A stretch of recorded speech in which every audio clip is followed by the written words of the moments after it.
আজকের ভিডিওতে আমরা শিখব বেশ কিছু দৈনন্দিন জীবনে ব্যবহৃত হয় এই রকম ইংরেজি বাক্য। তো welcome back to another video. আমি সোমা। আর আজকের ভিডিওটি যদি ভালো লেগে থাকে অবশ্যই একটা লাইক করো আর কমেন্ট করে জানাতে ভুলো না। আর আজকে চ্যানেলে যারা প্রথম এসেছো প্লিজ চ্যানেলটিকে সাবস্ক্রাইব করে নিয়ে সঙ্গে থেকো। আর আগে থেকেই যারা সাবস্ক্রাইব করে নিয়ে সঙ্গে রয়েছো তাদেরকে অসংখ্য ধন্যবাদ। Let's get started. সাহেব সত্য কথা বলে। সাহেব একজনের নাম, বলছি সাহেব সত্য কথা বলে। এটাকে ইংলিশে কিভাবে বলবো? সাহেব স্পিক্স। স্পিক মানে হচ্ছে বলা। সাহেব একজনের নাম, তো যখন থার্ড পারসন সিঙ্গুলার নাম্বার অর্থাৎ কোনো নাম বোঝায় তখন আমরা ভার্বের সঙ্গে এস বা ইএস অ্যাড করে থাকি।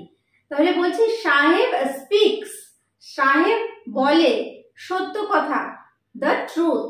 তাহলে পুরো সেন্টেন্সটা কি হলো? সাহেব সত্য কথা বলে, সাহেব স্পিক্স দ্য ট্রুথ। সাহেব speaks the truth. Okay, Saheb speaks the truth.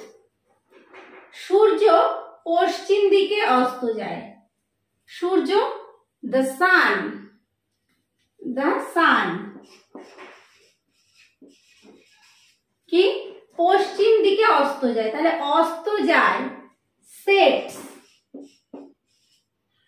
Set মানে হচ্ছে অস্ত যাওয়া। the sun sets কোথায়? পশ্চিম দিকে, in the west, in the west, the sun sets in the west। সূর্য পশ্চিম দিকে অস্ত যায়। মানুষ মরণশীল। মানুষ মরণশীল, এটাকে ইংলিশে বলবো ম্যান ইজ মর্টাল।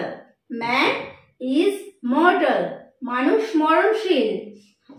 ম্যান মানে মানুষ, is mortal মানে হচ্ছে মরণশীল। Man is mortal. ঘড়ির তিনটি কাঁটা আছে। ঘড়ির কটা কাঁটা আছে? তিনটে কাঁটা আছে। ঘড়ির কাঁটাকে কি বলা হয়? হ্যান্ডস। তো ঘড়ির তিনটি কাঁটা আছে। দ্য ক্লক মানে ঘড়ির, দ্য ক্লক হ্যাজ, ঘড়ির আছে three hands, তিনটি কাঁটা। তাহলে the clock has three hands, ঘড়ির তিনটি কাঁটা আছে। কুকুরটি ঘেউ ঘেউ করছে। কুকুরের ডাক, কুকুরের চিৎকার, যে ঘেউ ঘেউ করা, তার ইংলিশ কি? বার্ক। তাহলে কুকুরটি the dog কি করছে? ঘেউ ঘেউ করছে। the dog is barking, the dog is barking, the dog is barking। কুকুরটি ঘেউ ঘেউ করছে, the dog is barking। কিরণ খেলা করছে। কিরণ ধরো একজনের নাম, তাহলে কিরণ কি? কিরণ একজনের নাম, থার্ড পারসন সিঙ্গুলার নাম্বার। আর কিরণ খেলা করছে, এটা কি? কন্টিনিউ, বর্তমানে চলছে। আমরা যারা টেন্স জানি তারা বুঝতে পারবো যে এটা প্রেজেন্ট কন্টিনিউয়াস টেন্স বোঝাচ্ছে। তাহলে কিরণ ইজ, প্লে মানে খেলা করা, প্লের সঙ্গে হবে ING. Kiran is playing, Kiran খেলা করছে। Kiran is playing, Kiran is playing, Kiran খেলা করছে। মা রান্না করছে।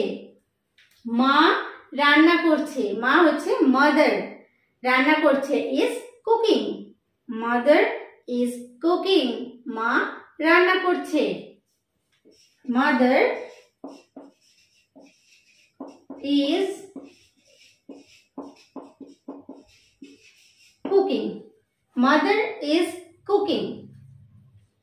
তুমি মিথ্যা কথা বলেছো। কেউ হয়তো মিথ্যা কথা বলেছে, তো আমি বলছি তুমি মিথ্যা কথা বলেছো। ইউ হ্যাভ টোল্ড, তুমি বলেছো। আ লাই মানে মিথ্যে কথা। You have told a lie, you have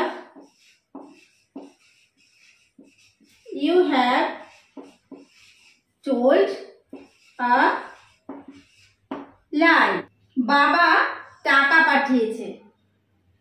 আমি হয়তো কোথাও থাকি, সেখানে বাবা টাকা পাঠিয়েছে, তো বলছি বাবা টাকা পাঠিয়েছে। Father has sent money. Father has sent money. Father has sent money. Father has sent money. বাবা টাকা পাঠিয়েছে। নড়াচড়া করবে না। কেউ হয়তো এক জায়গায় দাঁড়িয়ে রয়েছে, বলছি এখান থেকে নড়াচড়া করবে না, তো নড়াচড়া করবে না এটাকে ইংলিশে বলবো ডোন্ট মুভ। ডোন্ট মুভ, নড়াচড়া করবে না। Don't move, don't move. নিজের চরকায় তেল দাও। কেউ হয়তো তার নিজের কাজ বাদ দিয়ে এসেছে কোথায় কি খোঁজ খবর নিতে, বা আমি কি করছি সেই সব নিয়ে জানতে, তো আমি বলছি তাকে নিজের চরকায় তেল দাও। এই কথাটাকে ইংলিশে আমরা কিভাবে বলতে পারি? Please mind your own business. Please mind your own business. নিজের চরকায় তেল দাও। প্লিজ মাইন্ড ইয়োর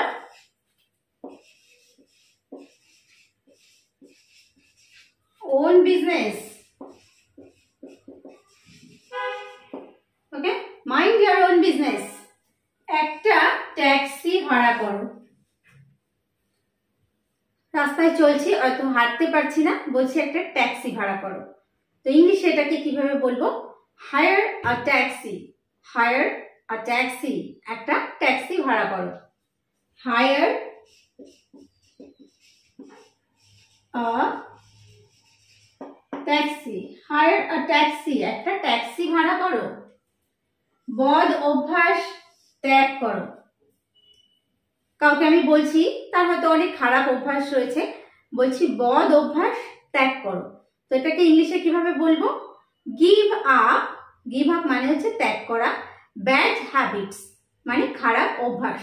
তাহলে পুরোটা হবে give up bad habits. Give up bad habits.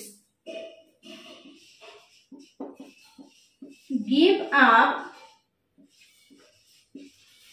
bad habits. খারাপ অভ্যাস ত্যাগ করো। Give up bad habits. কাজে বাধা দিও না। কোনো কাজ করছি, কেউ হয়তো বারবার ডিস্টার্ব করছে, বলছি কাজে বাধা দিও না। Do not hold up the work. Do not hold up the work. Not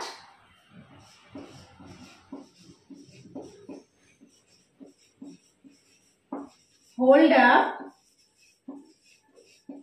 the work. কাজে বাধা দিও না। Do not hold up the work.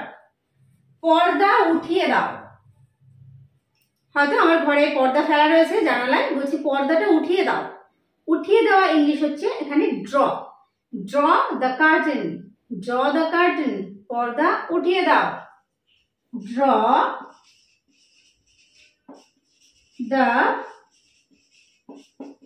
Curtain. Draw the curtain, পর্দা উঠিয়ে দাও। ফিরে যাও। কাউকে আমি বলছি ফিরে যাও। Go back. Go back. Go back, ফিরে যাও। অতিথিদের আপ্যায়ন করো। বাড়িতে হয়তো অতিথি এসছে, গেস্ট এসছে, বলছি অতিথিদের আপ্যায়ন করো। তো এটাকে ইংলিশে বলবো entertain the guest. Entertain the guest. Entertain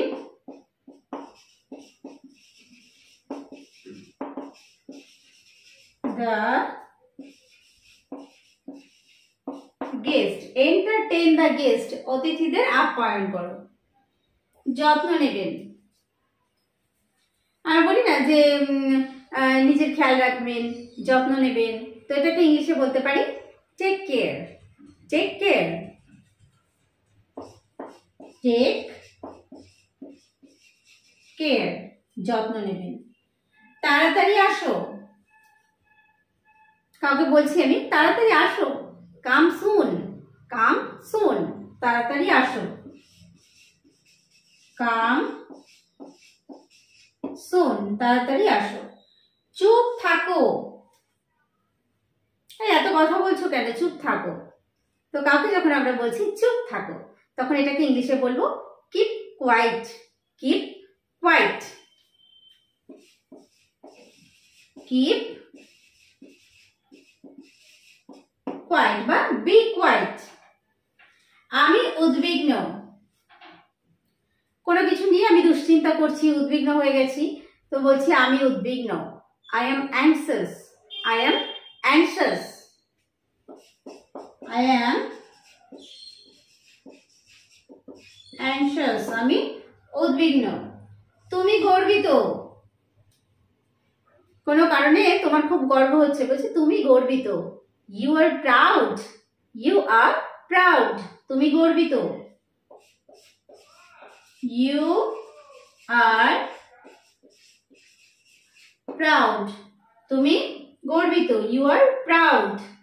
তো আজকের ভিডিওতে আমরা শিখলাম বেশ কিছু দৈনন্দিন জীবনে ব্যবহৃত হয় এইরকমই ইংরেজি বাক্য। তো এইরকম আরো ভিডিও পাওয়ার জন্য অবশ্যই চ্যানেলটিকে সাবস্ক্রাইব করে নিয়ে সঙ্গে দেখো। আর আজকের ভিডিওটি কেমন লাগলো কমেন্ট করে জানাতে ভুলো না। ভিডিওটি শেষ পর্যন্ত দেখার জন্য প্রত্যেককে থ্যাংক ইউ। দেখা হবে নেক্সট ভিডিওতে।